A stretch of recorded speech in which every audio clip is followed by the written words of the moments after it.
마켓콕 헤드라인 시간입니다. 어제 장마감 이후부터 개장 전까지 중요한 소식들 함께 정리해 보겠습니다.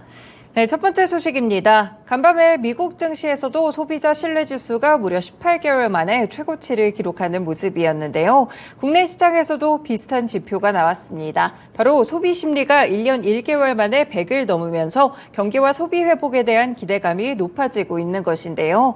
한국은행이 발표한 2023년 6월 소비자 동향조사에 따르면 소비 심리 지수는 100.7을 기록하며 전월 대비 2.7포인트 상승했습니다. 4개월 연속 올라가고 있는데요. 지난해 5월 이후에 처음으로 100을 넘었다는 점에서 더 긍정적으로 평가되고 있습니다.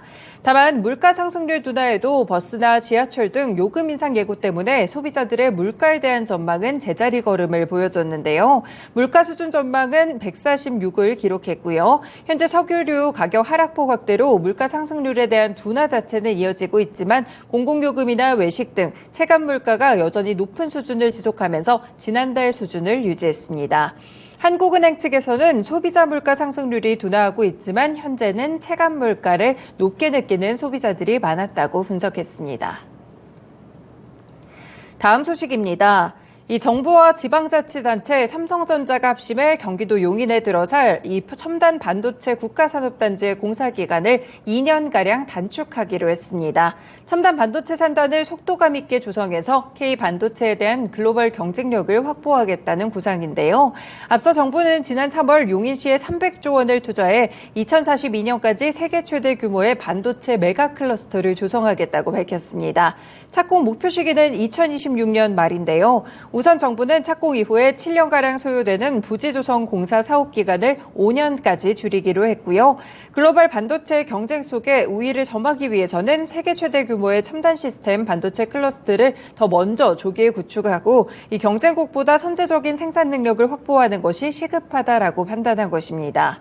국토부는 용인 반도체 산단의 조기 완공을 위해서 그린벨트와 농지 등 입지 규제 사전 협의와 예타 조사의 신속 통과 등을 추진하기로 했습니다. 네, 이렇게 이 용인시에 대한 반도체 클러스터 메가 산단이 굉장한 주목을 받으면서 당시 반도체 종목들을 움직이는 재료가 되기도 했었는데요. 이런 소식이 나왔던 만큼 오늘 관련 종목들 함께 체크해 두셔도 되겠습니다. 다음 소식입니다. 단독 보도인데요. 4대 그룹 총수를 비롯해 주요 기업인들이 다음 달 폴란드로 단체 출장을 추진 중인 것으로 확인됐습니다.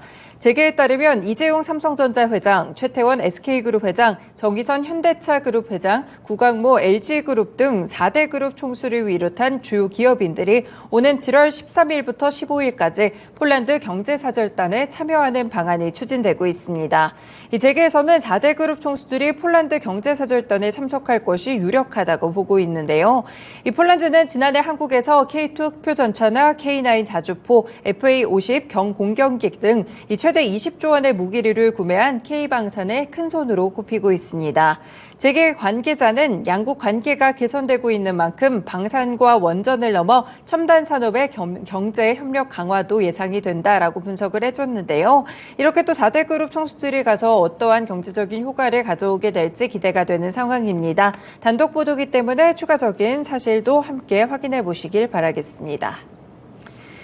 다음 소식입니다. 원희룡 국토교통부 장관이 어제 모듈러 공법에 대해서 이야기를 했는데요. 이 모듈러 공법은 건설업의 제조 업황을 통해서 기존 건설산업이 가지고 있는 문제점을 해결할 수 있는 혁신 기술이라고 강조했습니다.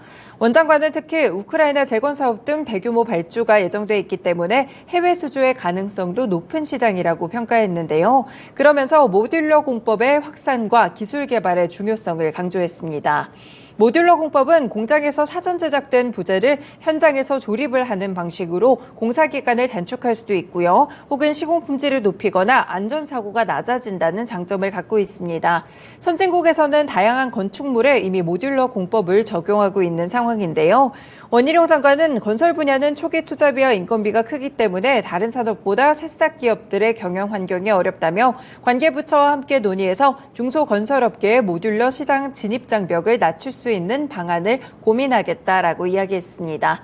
네, 이런 소식들이 나왔는데요. 이 모듈러 공법과 관련돼서 모듈러 주택 관련 종목들이 시간외에서 움직이는 모습이었습니다. 금강공업이나 SY, 덕신하우징, 자연과 환경 대표적인 종목들이 될 텐데요. 오늘 정규장에서의 흐름 흐름도 4가지 종목들 살펴보시길 바라겠습니다. 다음 소식은요. 농심과 삼양식품이 어제부터 라면 가격을 다음 달부터 인하하겠다고 전격 발표했습니다. 그래서 다른 라면 업체들도 제품 가격을 잇따라 내리게 될지 주목이 되는 상황인데요. 농심은 다음 달부터 신라면과 새우깡의 출고가를 각각 4.5%, 6.9%씩 인하하기로 결정했습니다. 삼양식품 역시나 같은 기간 순차적으로 삼양라면, 짜짜로니, 맛있는 라면, 열무 비빔면 등 12개 제품의 가격을 평균 4.7% 내리는 이 농심과 삼양식품이 이번에 가격 조정을 결정한 것은 바로 앞서서 추경호 경제부총리 겸 기획재정부 장관의 라면 가격 인하 권고 이후 9일 만입니다. 이 농심과 삼양식품을 보시면 지금 이렇게 가격을 조정하기로 결정을 했었는데 현재는 오뚜기나 팔도 역시나 다른 라면 업체들도 가격 조정에 대한 방안을 검토하고 있다고 하는데요. 추 부총리는 지난 18일 라면값 문제와 관련해서 현재 국제 밀 가격이 그때보다 50% 안팎으로 내려갔는데 왜 가격은 그대로인가, 이와 관련돼서 적정하게 내렸으면 좋겠다라고 언급을 하기도 했었는데요.